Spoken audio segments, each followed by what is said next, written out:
some of my colleagues for not noticing the hand raise. We're all dealing with this complications and aggravations of communication. And I lost visual there for just a minute, so I apologize. If it happens again, say something. I can hear at least. So thank you again. And I will ask Trustee Farrar to please convene the Joint Committee on Government Relations and Educational Policy. All right, talk about it. Let me get Art. Okay. Thank you, Chair Kimbell. Point of order, are we purposely changing the agenda? That's why I wasn't ready. Oh, I see, here we go again. Cool. It should be an ed policy. Yes, okay. I'm on paper now, and I'm asking for all of you, the public and my colleagues. Yes.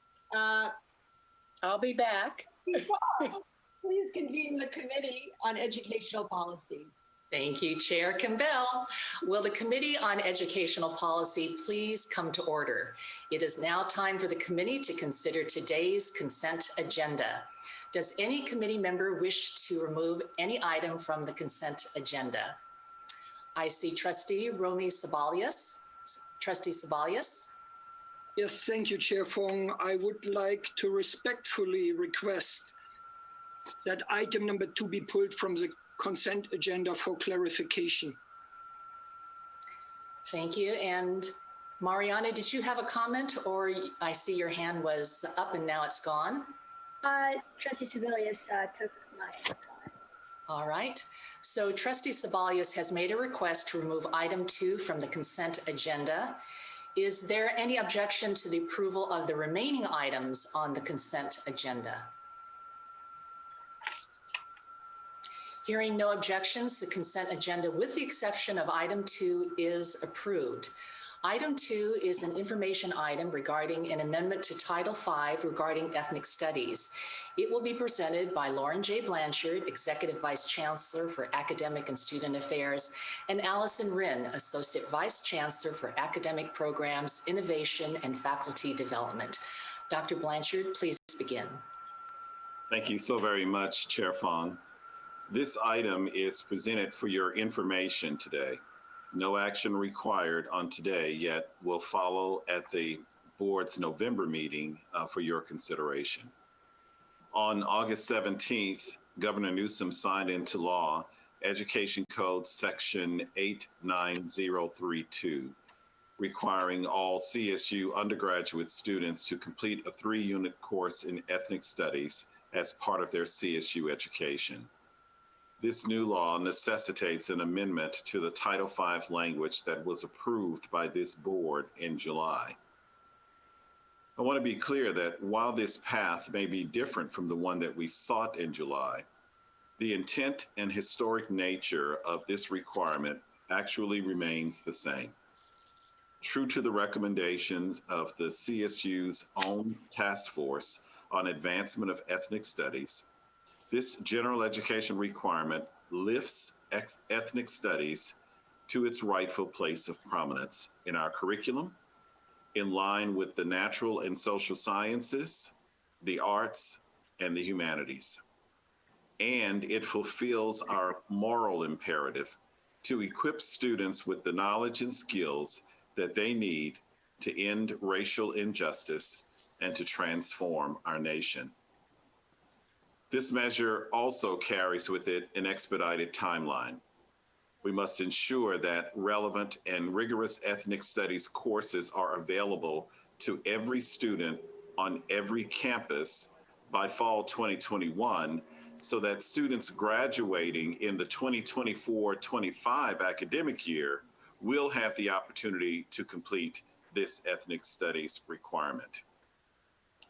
This timeline also ensures that our partners in the California community colleges, where over half of our students begin their academic journey, are afforded the same time and the clarity in developing and approving ethnic studies courses for students who enroll in fall 2021.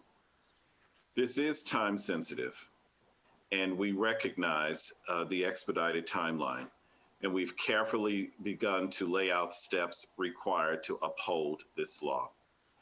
I want to just reinforce that this is a system-wide requirement, and it's not, while all campuses are expected to adhere to this system-wide requirement, that it's a system approach, meaning that there's a need for structure to make absolutely sure that students enrolling in these courses will be able to do so not only with ease, but also understand the pivotal nature of this important course being offered. I'd like to turn now to Dr. Allison Wren, who will go into a bit more detail about the implementation of the ethnic studies requirement that's now underway. Dr. Wren. Thank you, Dr. Blanchard. In order for Title V to be in alignment with the language contained in the new Education Code section, it is necessary to amend Section 404.05.1. This change would now state the requirement as designed to understand ethnic studies. The full text of the section is provided in the written item. The total number of lower division units to meet general education requirements will remain at 39 semester units. The additional 3 units for the ethnic studies general education requirement will be housed in a new Area F. The previous 9 lower division semester units required in social science Area D will be updated to 6 semester units through the action taken at the July 2020 trustees meeting. These changes also preserve the associate degree for transfers pathway to the CSU. As Dr. Blanchard shared, the proposed amendment to Title V will be presented for board action in November.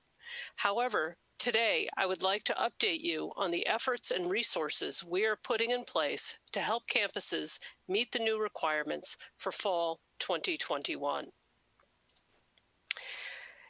The Academic Senate of the California State University was asked to amend or build upon existing core competencies listed in their resolution AS 3403. They also collaborated with key stakeholders, including representatives from the Ethnic Studies Council, as outlined in the legislation, and approved the core competencies developed by the Ethnic Studies Council in a plenary session on September 17th. The Chancellor's Office will now draft revisions to the Executive Order on General Education and share with campuses by October 1st, 2020, in order to help inform the development of courses to meet the new requirement. As with any change to general education, campuses will have flexibility in instituting this requirement through normal curricular processes. They may add additional learning outcomes that reflect campus culture and the communities they serve if they choose to do so. The General Education Committee on each campus, comprised of faculty across disciplines, will approve courses to meet the new requirement based on the system-wide learning outcomes.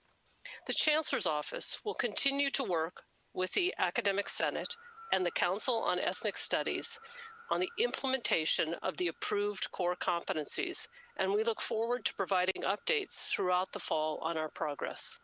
Chair Fong, this concludes our presentation. Dr. Blanchard and I are available to address any questions the committee may have. Thank you very much for this presentation. We do have several trustees. I will call upon Trustee Morales. Yes, as we know, it appears that Sacramento is a place where we're looking more and more money for, and under these difficult times, we need to be cognizant of that we need to maintain even better relations with Sacramento. And I just want to make sure that in the implementation of this initiative, that we consult with the stakeholders, particularly the Ethnic Studies Council, and make sure there's a common understanding about what is being approved and also the timeline. Anyway, that's my concern. I think Mr. Obrego may have more detail on some of this conversations. Thank you. Before you move it over to Trustee Abrego, I want to give you the assurance that we are meeting and will continue to meet with the Ethnic Studies Council as well as with the Statewide Academic Senate to make absolutely sure that we are implementing the core competencies in such a way that it really is going to meet the letter of the law for the California State University campuses. So you have my assurance that those meetings have already begun and they will continue. Thank you. Thank you. Trustee Keynes? Thank you. So I just have kind of a couple of questions. And so I was wondering if it's possible for us to kind of get a report. I'm not sure how the timeline looks like. I'm also curious about that, but I'm curious as to if we're able to get a report until the requirement is implemented in the fall of 2021. So we're able to kind of, you know, I guess have more information on where the process is going. So if I'm interpreting it correctly, you're asking for perhaps a series of updates as we continue to work through the implementation phase of this at various board meetings? Yes, that would be very helpful. And it could even in writing to you all to give you a sense of the direction that we're taking. Okay. That'd be great. Thank you. Mm-hmm. Thank you. Trustee Sebelius?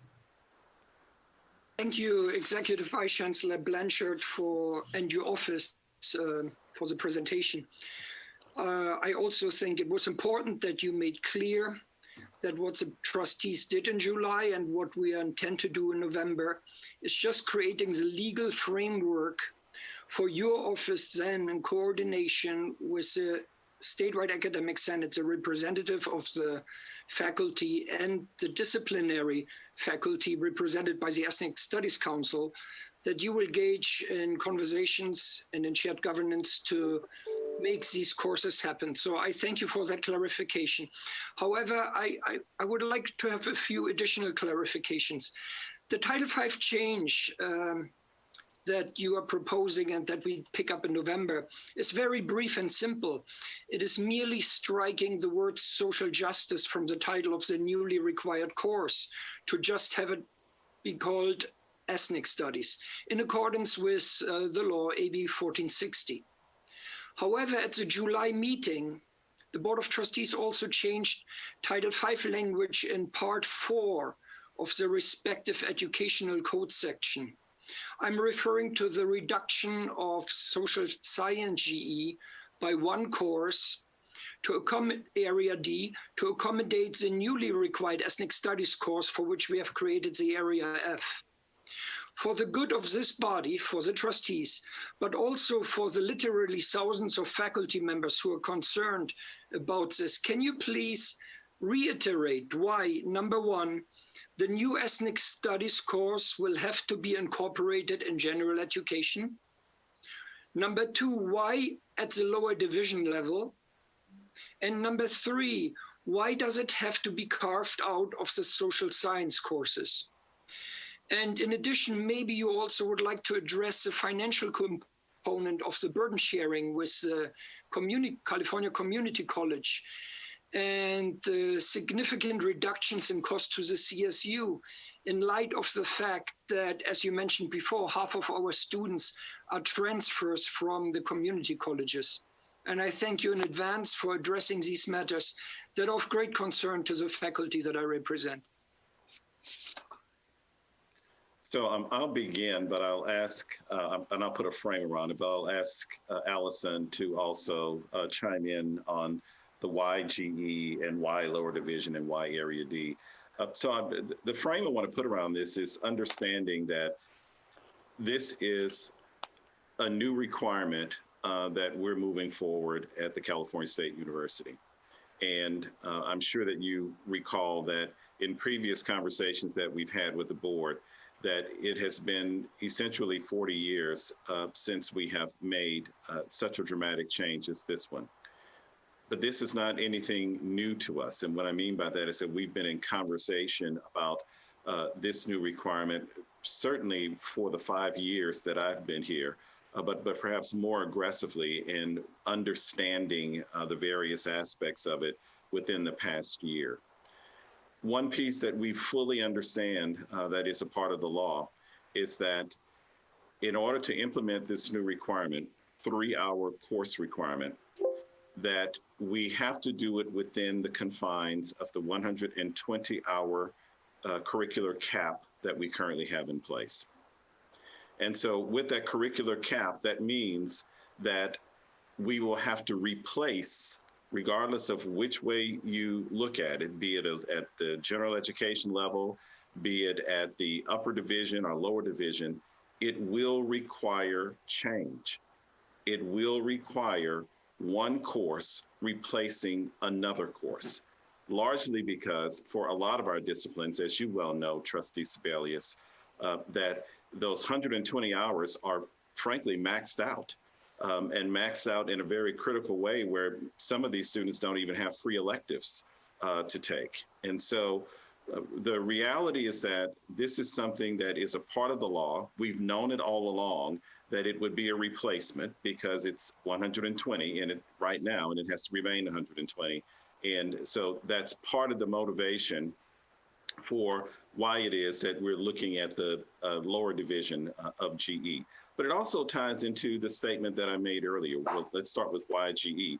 You heard my statements that in my opening remarks, and that is that it has been very clear to us from the Ethnic Studies Task Force report that the expectation was that this was going to be a general education requirement, largely because we wanted it to be, and when I say we, it was really the council who passed this on to the chancellor and certainly shared with the executive leadership team of the CSU, with the firm understanding that this is a course that should be on the equal plane as the other critical areas where we know that students are expected to develop knowledge, skills, and dispositions that will not only help them to become prepared for their particular careers, but also to be leaders in their fields and leaders in their communities.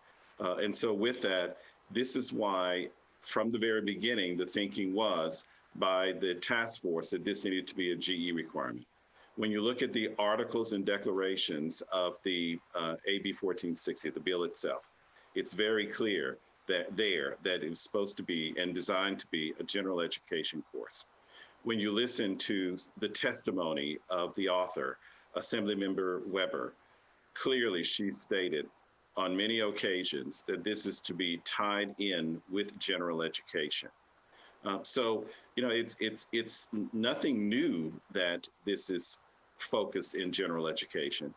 It actually places it at a place within our curriculum that we understand wholeheartedly, that not only gives it the leverage that that particular area, ethnic studies, deserves, but also helps us to know the real importance of students being prepared to handle a lot of the racial injustice issues that we see before us today and in the future. So that's the why GE, but the other part that I'll ask Allison to expand upon is the community college side of this.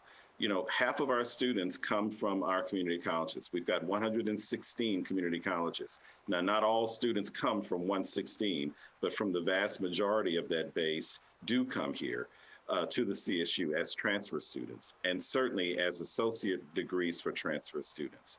And so the implications are really strong there as well, and in the spirit of fairness to them, of all the work that we need to do in order to partner with them, which we've already begun conversations with the faculty as well as the administration on how we might do that. If you would, Allison, talk a bit about the community college side of this, and then you can speak as well about why lower division. Absolutely. As Dr. Blanchard mentioned, we are not allowed to increase the units for graduation by law in this bill. And the associate degree for transfer is another law that we have based on Senate Bill 1440. Within that law, it requires us to only have 60 units at the community college and 60 units at the CSU. The 60 units at the community college are prescribed. 39 units of lower division CSU GE, 18 units of lower division major courses, major preparation, and then 3 units of electives. But we're not allowed to prescribe any of that except for what is within CSU GE. If we want to add something that's a requirement, we can just put it in GE, and the community colleges will be required to do this work. If we don't leave it at the lower division, then we are forced to put it within our 60 units of upper division courses.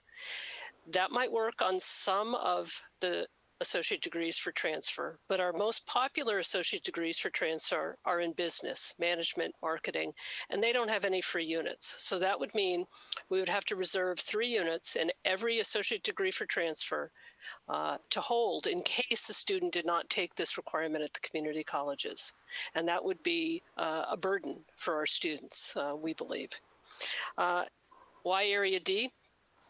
This is a difficult choice, we know. Area D has currently 9 units at the lower division and 3 units at the upper division for a total of 12, right? My math's right, 12 units of social science that our students take. So with the change, there will be 6 units at the lower division and 3 units still at the upper division.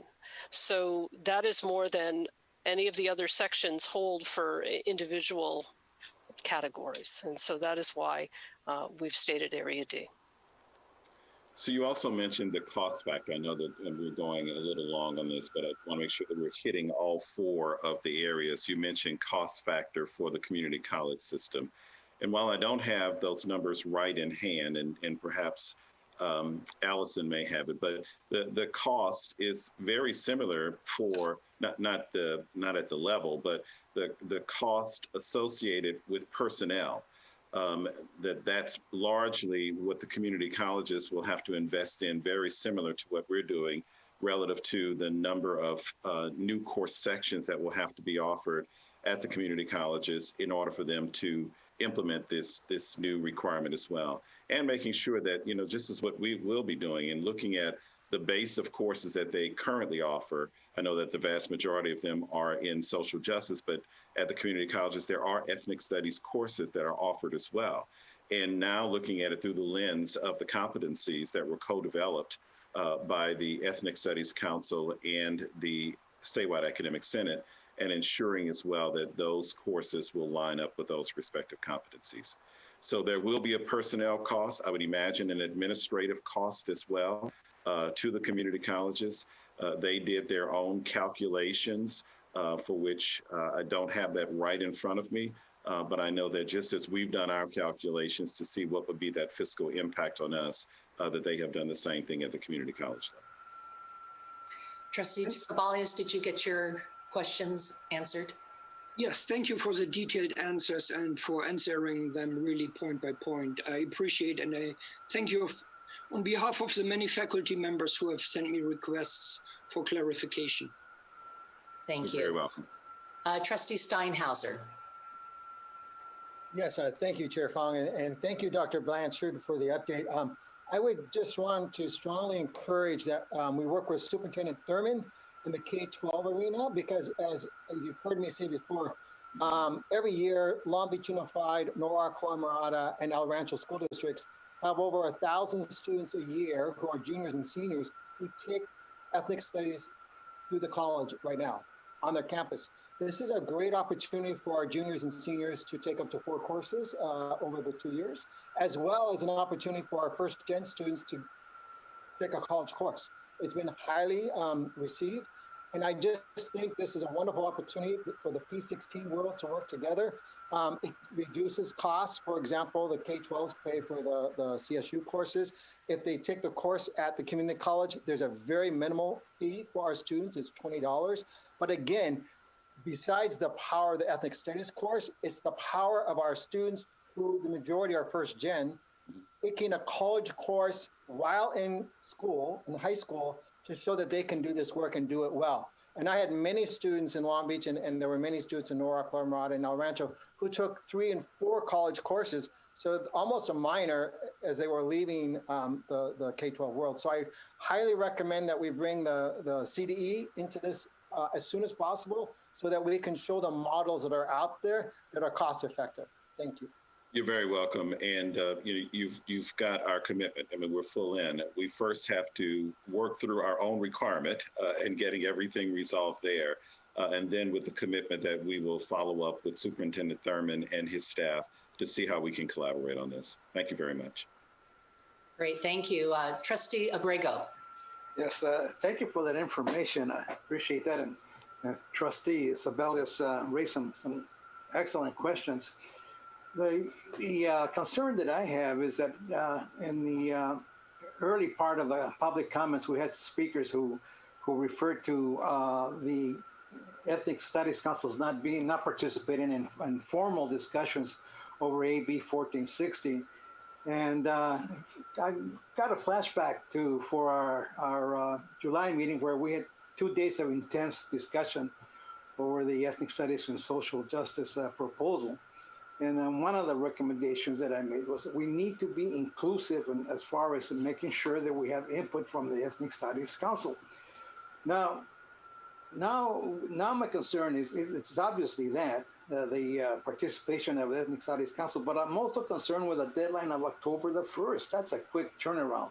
I know you want to be time sensitive, but a lot of our faculty members are into teaching right now, and the members are all volunteers. They're not getting release time to participate in the Ethnic Studies Council. So I want to see if there's any flexibility in that. And I want to have assurances that the Ethnic Studies Council is being integrated into the discussions. That's what the law says. That's what AB 1460 says, that they are to be included. They're supposed to be consulted, and they have a major role in the implementation of this proposal. So that's, I'm asking the CSU to pay attention to that. Mm-hmm. Absolutely, and we are, and we have been meeting with members of the Ethnic Studies Council. Keep in mind that the Ethnic Studies Council is still developing, but even with that, the developmental stage that they are in, and they certainly are making it more concrete exactly which members will be responsible for serving on various subcommittees. But do know that they have been meeting, especially around the competencies. They've been meeting on the competencies for some time now. There was a statewide conference that was held by San Francisco State, and where there was full deliberation on the competencies and approval of those competencies as well. So I want to be clear that we understand our responsibility, but beyond the responsibility, our commitment to working with the Ethnic Studies Council, working with the statewide Senate, working with the campus-based senates as well, as we work to implement this. Let me just say as well that the October 1 deadline is for the executive order. Frankly, it's what campuses are really hungry for. It's the what and the how. It describes how we're going to move forward and gives a lot of color and definition to the process.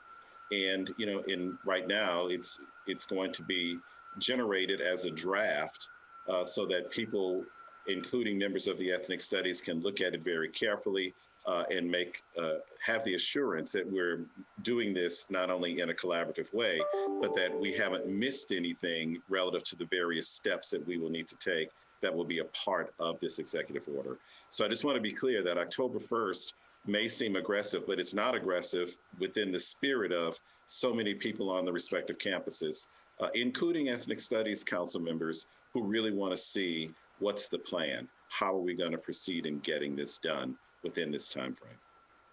What I'm hoping for in the next board meeting is that you come forward and with a saying that in consultation with the Academic Senate, with the Executive Council, here is our plan for the board approval. Yes, I can't promise you that you're going to have it all by November, but we are going to be working through it without question. May I quickly say that this doesn't need the board approval. The board should not be involved in curricular affairs. No, what I'm saying, Romy, is that any more discussion on a particular group of our faculty being left out. And I just want to state again for the record that they're not being left out. The Ethnic Studies Council is not being left out. Thank you. Trustee Eisen. Thank you, Chair Fong. I really appreciate this conversation because it helps the trustees a lot, I think, to understand how complex it is to look at our curriculum for a 30,000 foot level and see the role of GE, this new requirement for ethnic studies, our major courses, electives. Getting that full picture, I think, is really important to us. I've said this at other meetings.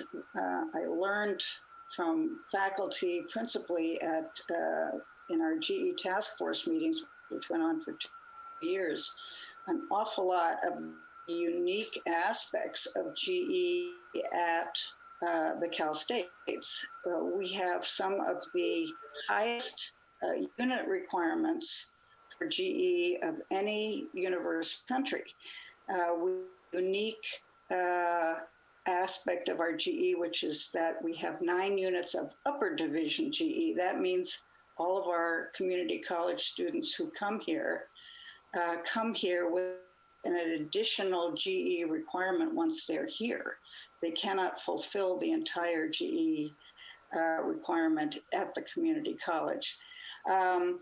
So it's a very fine balancing act that has to be achieved here because, as Vice Chancellor Blanchard pointed out, we were capped at 120 units. That caps majors, and the majors had to adjust. But there was no additional alteration of our GE requirements. It is critical. We used to say that these are the courses that not only win your careers, but enlarge your lives. They are critical. And this ethnic studies course deserves, I think, the dignity of being with the other GE courses as a university have said, all students must take them, all students need them. These are the courses that make you a college graduate and that will enlarge your lives. So I'm very that it is within GE, that's where it should be. And I just wanted to add that sort of bigger perspective because this is a very tough issue and I think we've handled it really well and for the benefit of our students. Thank you, Trustee Eisen. Thank you, trustees, for that discussion, and thank you, Doctors Blanchard and Wren, for the information. We will now proceed to the next item. Item 5 of the discussion agenda is an information item regarding research, scholarship, and creativity activity. The item will be presented by Ganesh Raman, Assistant Vice Chancellor for Research, and Mary Papazian, President of San Jose State University. Dr. Raman, please begin. Thank you, Chair Fong. Research, scholarship, and creative activities are intrinsic to the CSU.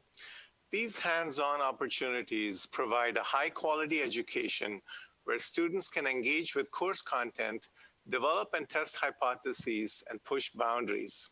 The CSU is distinctive for making this high-impact practice available to undergraduate students through an experiential model in which students work with faculty scholars on research and creative projects.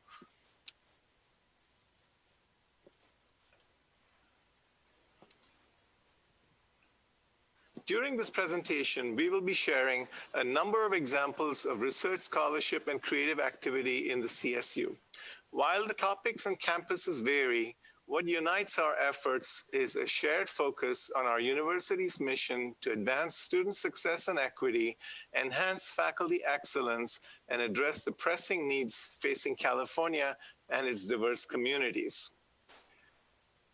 Our research, scholarship, and creative activity efforts are supported through external grants, contracts, and awards. In 2018-19, the CSU recorded $676 million in external grant-funded expenditures, an increase of $28 million over the previous year. It's important to note that these external funds are distinct from state general funds that are allocated to the CSU for operational expenses. These external grant funds also included approximately $82 million in indirect costs to cover the institution's facilities and administrative expenses while subsidizing the learning environment and providing funds for reinvestment in distinctive education. In today's presentation, I would like to start by highlighting Sacramento State University's success in being awarded 2 grants totaling $4.5 million from the National Science Foundation's Improving Undergraduate STEM Education and Hispanic Serving Institution Awards. The first grant expands sustainable interdisciplinary research to inspire undergraduate success. The second supports achieving STEM persistence through peer-assisted learning and leadership development.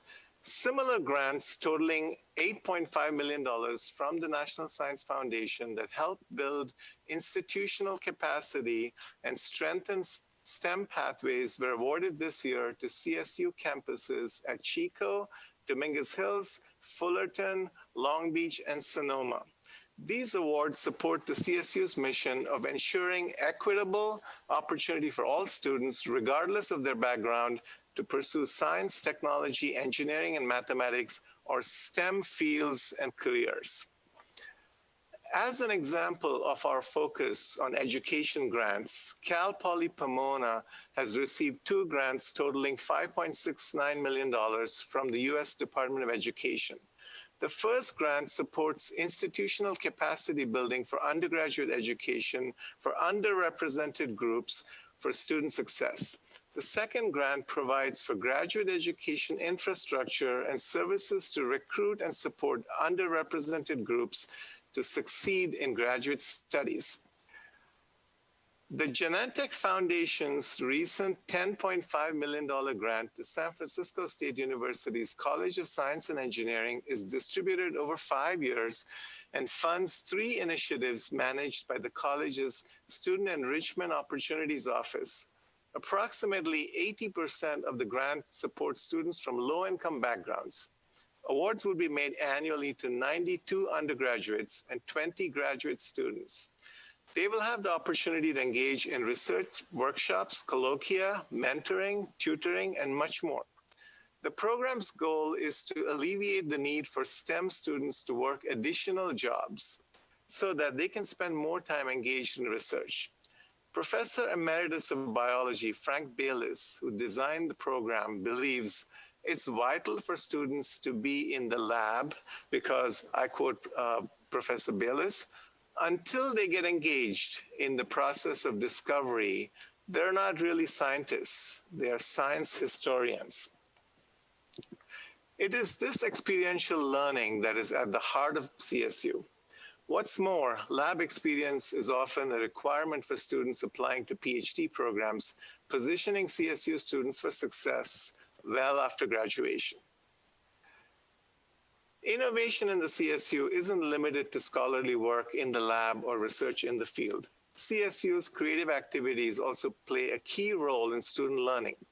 As an example, a 17-foot California condor sculpture created by CSU Channel Islands art students, Isela Munoz, Janita Zeta, and Maria Zuart, now soars over Bitter Creek National Wildlife Refuge.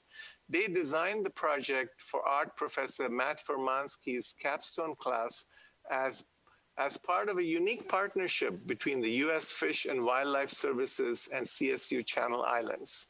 In addition to the sculpture, the trio created murals depicting native flora and fauna for the refuge's bunkhouse used by researchers, volunteers, rangers, and staff. The CSU's impact on California is also evident through the work of our 10 multi-campus affinity groups. They conduct research on a breadth of topics essential to our state, from agriculture and biotechnology to ocean and desert life. For today's presentation, I'd like to highlight the work of CSU Council on Ocean Affairs, Science and Technology, also known as COAST, an umbrella organization for marine, coastal, and coastal watershed-related activity within the CSU.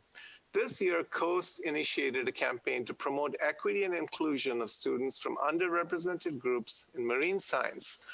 COAST envisions a future in which more students of color can pursue advanced degrees and join the marine science workforce, particularly as educators, where they can mentor future students. In early 2020, COAST also launched the State Science Information Needs Program that supports California's highest priority coastal needs. In the coming months, COAST will award grants to CSU faculty members conducting research on both microplastics and sea level rise. Indeed, all 23 CSU campuses are tackling the most pressing issues in California and its communities. For example, faculty and students at CSU Chico are working on controlling water quality issues created by the Camp Fire. The 2018 fire released toxic metals and chemicals from burned houses, industrial structures, cars, and more into the environment. But the impact on water quality remains unknown.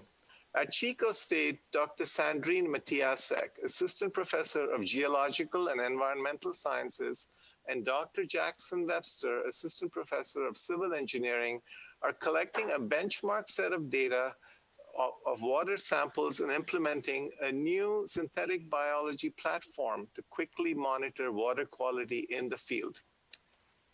During the present COVID-19 crisis, CSU faculty, students, and staff have learned and acted on health disparities and responded to the needs of California's healthcare organizations by designing ventilators, masks, and face shields, donating PPE, and conducting educational workshops explaining the spread of infectious diseases such as COVID-19. It's our community-based scholarly work, such as addressing public health in a time of COVID, that is one of CSU's strengths. Directed research, scholarly work, and creative activities all help ensure that students receive a cutting-edge education by connecting research to classroom learning while helping students develop a comfort with complex situations.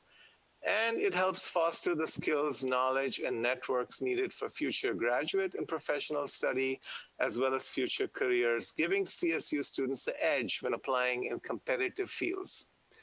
Research scholarship and creative activities also enable the CSU to maintain faculty excellence by recruiting and retaining top-tier world-class faculty. Alongside students, CSU faculty stimulate innovation, create new knowledge, and conduct community-based scholarly work, keeping CSU curricula at the leading edge of its respective disciplines. Research also provides CSU faculty an opportunity to demonstrate leadership in their discipline through peer-reviewed awards, presentations, performances, and publications. Over the last 5 years, faculty publishing has increased by 27%. It's now my pleasure to welcome President Mary Papazian from San Jose State University, who will share the experience of a recent graduate. Mary? Thank you, Assistant Vice Chancellor Rahman, and members of the board. It's a pleasure to join you today to share just one of many stories illustrating the role research plays in student success. During her time at San Jose State, Rachel Windsor participated in not one, but 3 San Jose State research labs. She credits our interdisciplinary approach to research in expanding her skills, whether it was exploring gamification in employee training or investigating how technology influences memory. Rachel specifically attributes her time in our workplace diversity lab as inspiring both personal and professional changes in her life. Promoting workplace diversity and inclusion has indeed become one of her passions. Having secured a position with a major financial software company, even before she graduated with her master's degree, Rachel now gives back to her alma mater by volunteering with research projects within our Department of Psychology. And in partnership with 2 San Jose State professors, she already has completed a research study on perceptions related to COVID-19 and the transition to virtual learning. We have no doubt that Rachel's story has only just begun, and we look forward to following her career, a career that was inspired at such an early stage by a meaningful experience in research. Thank you. Thank you, President Papazian, for sharing that inspirational example. The CSU has released a research booklet entitled Transforming Tomorrow, which you should have received recently. It highlights a tapestry of stories of students and faculty advancing our understanding of the world while meeting the needs of California and beyond. And never have those needs been more pronounced as we negotiate the challenges related to the COVID-19 pandemic. I invite you to read through our publication and discover the many ways the CSU is helping to transform tomorrow by reimagining research and providing experiential opportunities for students. As we work to achieve our student success goals, and particularly our goals to close equity gaps, we must continue to actively support students participating in these activities. Chair Fong, this concludes my presentation. I would be happy to answer any questions you may have at this time. Thank you, Dr. Rahman, and also President Papazian for that inspiring presentation. We do have questions from the board. Trustee Carney. Thank you. I'm wondering if you can tell me how many students are either involved in research projects with the faculty or are otherwise in some way assisted by this external funding? Yes, so we have pursued several sources of data for this information. So the most reliable source that we have is from the National Survey of Student Engagement, known as the NSSE survey. We have looked at, the campuses participate in this survey on a rotating basis over a 2 or 3 year period. So the aggregated data over the last 3 years showed that about 36% of our students work with or plan to work with a faculty member on a research project. 57% of students have completed or plan to complete a senior experience that includes either a capstone course, a senior project, thesis, or portfolio. And finally, 78% of our students have completed or plan to complete an internship, co-op experience, or student teaching or clinical placement. Now, in addition to this data source, the Council of Chief Research Officers has formed a subcommittee that's working with campuses, and they've set a framework for data collection, and that includes defining this experiential component, also finding other sources of data, and also coming up with a comprehensive methodology to collect this data. So we should have a more robust, picture of this, in the coming months. Including the impact from the grant dollars, the direct impact on students, we'll have a better understanding of that as well, correct? Yes. Thank you. Great, thank you. Trustee Eisen. Thank you. I have my copy of Transforming Tomorrow right here, which I read avidly. I'm so impressed with the work that we're doing in this regard. So much of it relates to, what is near and dear to my heart, the issues involving climate change.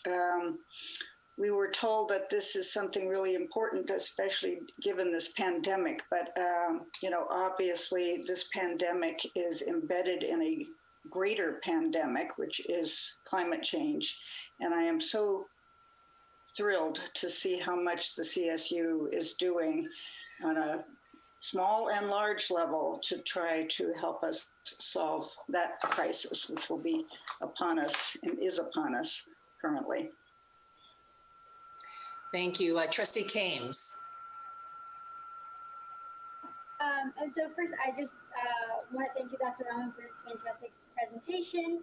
And then so and I also want to thank President Papazian for sharing how impactful research is to our students. With that said, you briefly talked about this, Dr. Rahman, but I would like more information as to how virtual learning has impacted research. I know it's been a little bit tricky for the past couple of months. And then also, how have we changed our strategies in reaching and providing research opportunities to students in a virtual learning setting? Thank you for the question, Trustee. Clearly, this has been a time of disruption. So the research activity and expenditures on campuses temporarily slowed down. However, we worked with funding agencies, to get no-cost extensions so that we have additional time for final reports and for completing the work. Now, campuses are beginning in a phased manner to provide limited in-person access to research labs on a case-by-case basis in consultation with the local health authorities. In addition, campuses have started allowing field research with additional protocols. Also, IRB, Institutional Review Board approvals have been restructured. There are alternate plans for interviews and school visits. Some campuses are also working with computational approaches to research and experiments. And there are some exemplars in the CSU that are used augmented reality and virtual reality to enhance or make the virtual experience more vibrant. So through creativity, innovation, and technology, there have been other approaches. Some campuses have come up with video sharing to demonstrate labs and for students to actually share their work. So a number of these other modalities have been reimagined. In fact, we also have an example where the Chancellor's Office has worked with the National Science Foundation, and 4 campuses were jointly awarded a grant to reimagine the future of experiential components. This includes Channel Islands, San Bernardino, East Bay, and San Luis Obispo. I'll add as well that there are some of our campuses, as you just heard Dr. Raman mention, that the faculty members are engaged face-to-face with their research and operating within their research labs, and obviously following all of the health and safety guidelines at the local, state, and national level as well. But they also are engaging some students and obviously following those health and safety practices as well. So it's not all virtual, that there are some students who are face-to-face in helping to move the research along, especially in looking at research specimen and the role that they play there, as well as other aspects of the faculty's research, that student is there on campus working directly with those faculty members. And in addition to that, there are virtual ways that you just heard Dr. Raman eloquently state as well. Thank you. Trustee Furstenberg. Yes, I just wanted to add my voice and say how fantastic this is. This when I got this book in the mail, I couldn't believe how much we were doing across all 23 campuses. And I just want to thank you for this presentation and the expression of how much we're doing across so many vital areas. And I hope we share this not only with internally, but externally. Everyone in Sacramento, every single office should have a copy of this, and so should Washington. So thank you. This was very exciting. And we'll follow your advice. Thank you. Thank you, trustees, for your questions and discussion. We will now proceed to the next item. Item 6 of the discussion agenda is an information item regarding the Graduation Initiative 2025. The item will be presented by Lauren J. Blanchard, Executive Vice Chancellor for Academic and Student Affairs, and Jeff Gold, Assistant Vice Chancellor for Student Success Initiatives, Research, and Innovation. Dr. Blanchard, please begin. Thank you again, Chair Fong. A global pandemic, economic uncertainty, racial injustice, earthquakes, wildfire season. 2020 has certainly been a year like no other. But despite these relentless and ever-changing winds, I'm proud to say that the CSU has remained and will remain firmly grounded in its commitment to equity, success, and the well-being of all of our students. Our university remains fully committed as well to Graduation Initiative 2025, the CSU's flagship effort to close equity gaps and to give more students the proven lifelong benefits of a high-quality CSU degree. a degree that sets our graduates in a position of strength in times of prosperity as well as in times of uncertainty.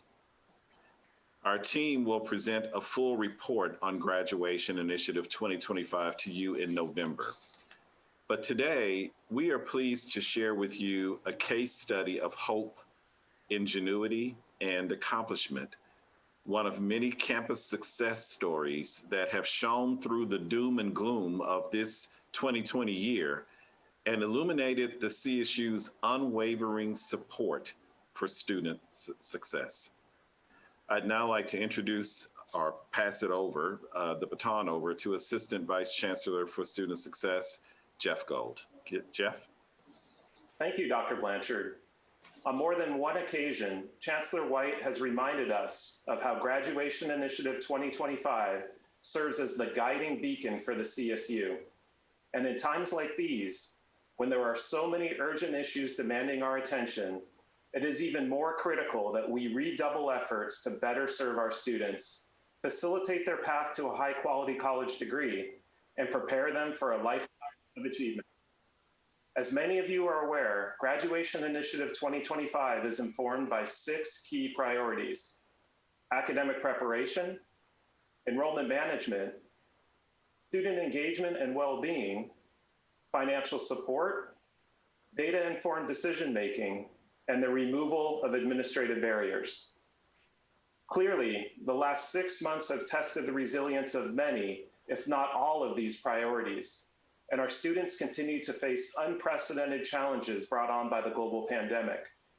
And yet, in spite of these challenges, I am pleased to share that the CSU continues to stand strong in our commitment to support students in attaining their academic and professional goals. By making the early determination that the majority of CSU classes would be held virtually for the fall semester, our faculty, staff, and administrators were given time to reimagine how to best serve our students. As we made the pivot to virtual learning, the CSU transitioned from just over 4,000 fully online courses in fall 2019 to providing more than 70,000 virtual sections by the end of spring 2020. Campuses have leveraged technology to provide expanded tutoring and counseling support, and as you will hear shortly, to achieve new levels of one-on-one student advisement. Basic needs have been expanded to include learning technology, and by midsummer, 90% of emergency grant aid provided by the CARES Act had been distributed to those in most urgent need. Our campuses have shared numerous examples of how faculty and staff are transforming their pedagogical and co-curricular strategies to help students flourish in these challenging times. There are countless more examples that I can provide today, and what they would all have in common is a shared spirit of innovation and dedication that makes the CSU truly unique. Today, I am pleased to share a video that captures transformational change at Cal State LA, led by President Bill Covino, Executive Vice President and Chief Operating Officer Jose Gomez, and Dean of Undergraduate Studies, Michelle Hawley. At Cal State LA, we've been working hard on GI 2025 for the last several years. These unprecedented times disrupted our traditional ways of working. We had to redouble our efforts to maintain steady improvement in retention and graduation rates and the reduction in equity gaps. We are planning to take our work to the next level by building a new Center for Academic Success. It would be a one-stop shop where students could get personalized attention and be referred to someone who could immediately help them, an advisor, a tutor, an academic coach, or even a faculty member holding office hours. And then the pandemic hit and everything changed. We were suddenly confronted with an unprecedented challenge, being scattered across Los Angeles and many of us with limited access to technology and bandwidth. We were worried that our students would be unable to connect with advisors, so we purchased thousands of laptops and hotspots for students in need. Research shows that students who establish meaningful connections with at least one person on campus are more likely to remain in college. So during the pandemic, relationships became even more important. We realized that we needed to reimagine advising and student support services, remove more administrative barriers, and use our technology to rewire the way we work to place relationships front and center. We accelerated our shift to proactive advising. Within 2 weeks, all of our advisors, academic coaches, tutors, and peer-led study groups had moved to Zoom. We focused on helping our students build relationships and stay connected. We became more intentional about our communications. We sent students emails, followed up with additional emails, phone calls, and most recently, text messages. We made it easier for our students to set up appointments with our EAB advising system. And for the first time, every first-year student will have their own advisor. At the end of spring term, our scheduled advising appointments were 12% higher than they were at the same time last year, and our communications were up over 450%. This summer, we moved orientation online and encouraged advisors to build online relationships and connections like never before. Every student had a small group advising session before they registered for classes. We invited all new students to a remote learning experience in Canvas.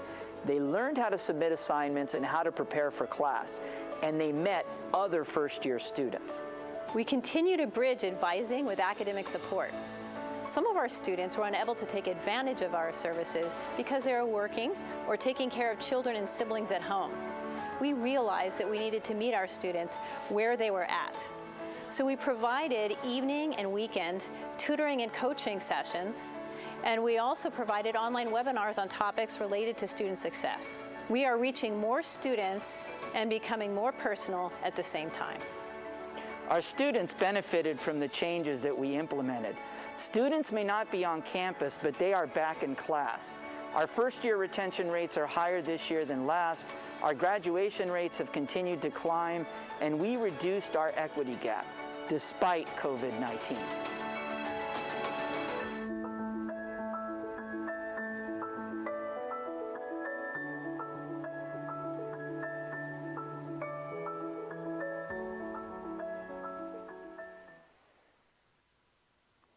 Wow. Thank you so much, President Covino, Michelle, and Jose for that truly inspirational update. In the coming weeks, all CSU campuses will report their final degree completion numbers, from which we will measure annual progress towards meeting our Graduation Initiative 2025 goals. It is the commitment of our faculty, staff, and administrators, combined with the persistence and hard work of our students, that we believe will make fall 2020 outcomes a cause for celebration. An early look at the data shows promising signs, including the good news that the number of students earning baccalaureate degrees increased by more than 2,100 in spite of today's challenging times. That's 2,100 additional lives that will be forever changed as a result of this significant accomplishment. On October 23rd, we will host Graduation Initiative 2025 Fall Convening, a virtual celebration of our system-wide commitment to student success, where we will review annual progress and share uplifting examples of our collective commitment to better serve our students. The theme for the event, "The Time Is Now," reminds us of the urgency to act boldly to ensure that more CSU students, and especially those from historically underserved backgrounds, are provided with the support and care needed to earn a high-quality college degree. The convening will be live streamed via YouTube, and unlike past graduation initiative symposia, the event will have open and unlimited registration. We certainly hope you will join us for what promises to be an engaging and uplifting event. I would now like to turn it over to Dr. Blanchard for his concluding remarks. Dr. Blanchard? Thank you so much, Jeff, and special thanks to President Covino and his staff. It's examples like these, and certainly what we just witnessed at California State University, Los Angeles, coming to us on a daily basis from all 23 of our campuses in every corner of our state, that really continue to inspire us. Stories of bold action and creativity and persistence, and above all, devotion among our faculty and staff to enriching the lives of our students.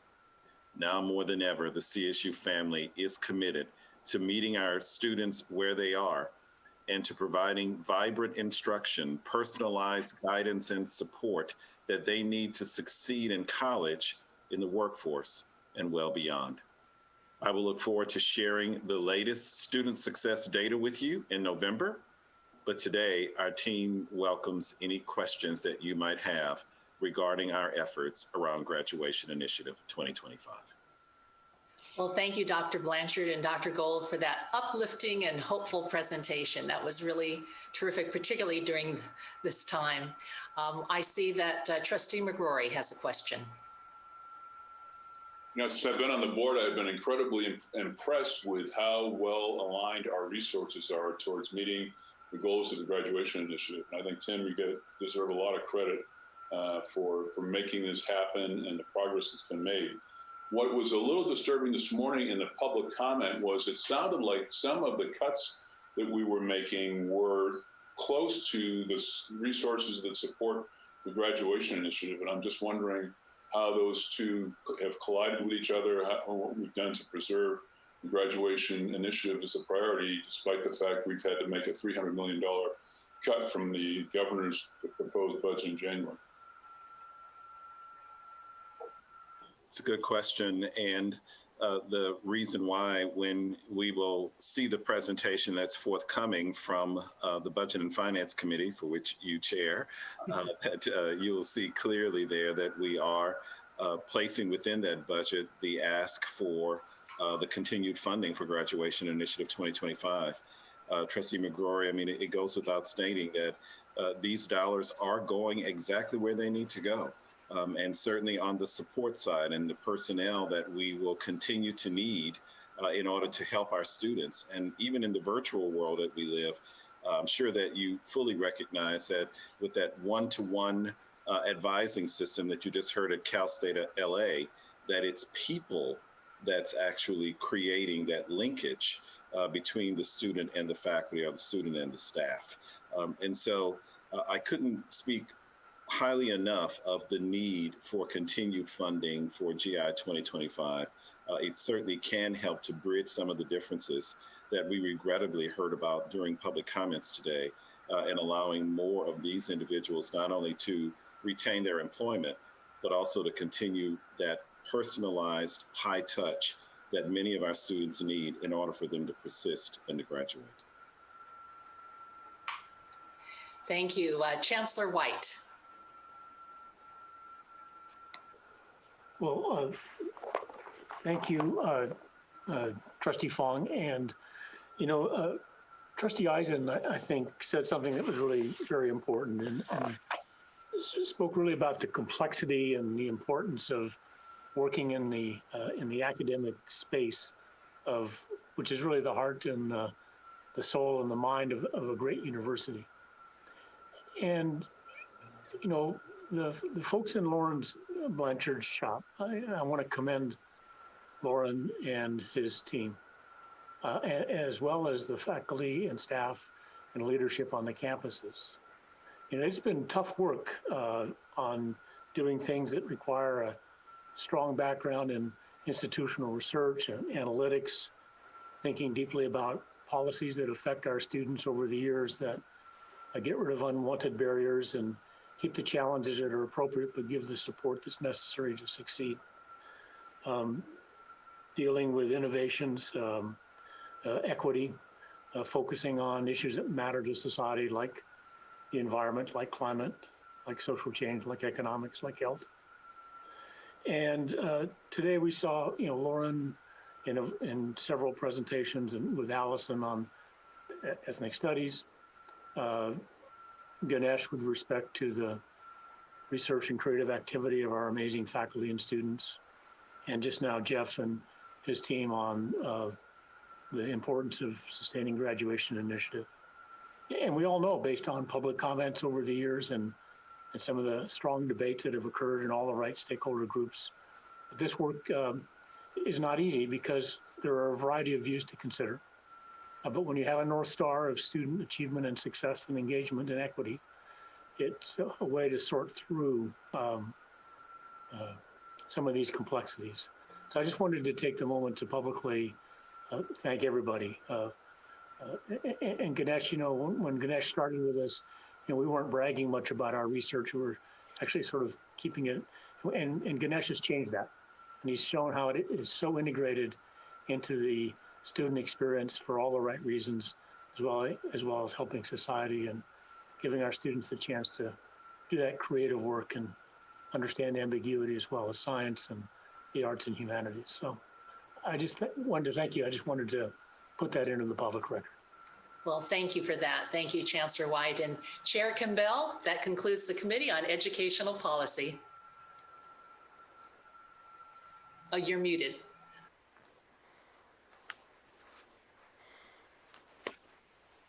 Thank you, Chair Fong. I also wanted to thank Lauren and Jeff for that bright spot in a dark time. So thank you, and let's keep up the great work. Trustee Farrar, will you please convene now the Joint Committee on Governmental Relations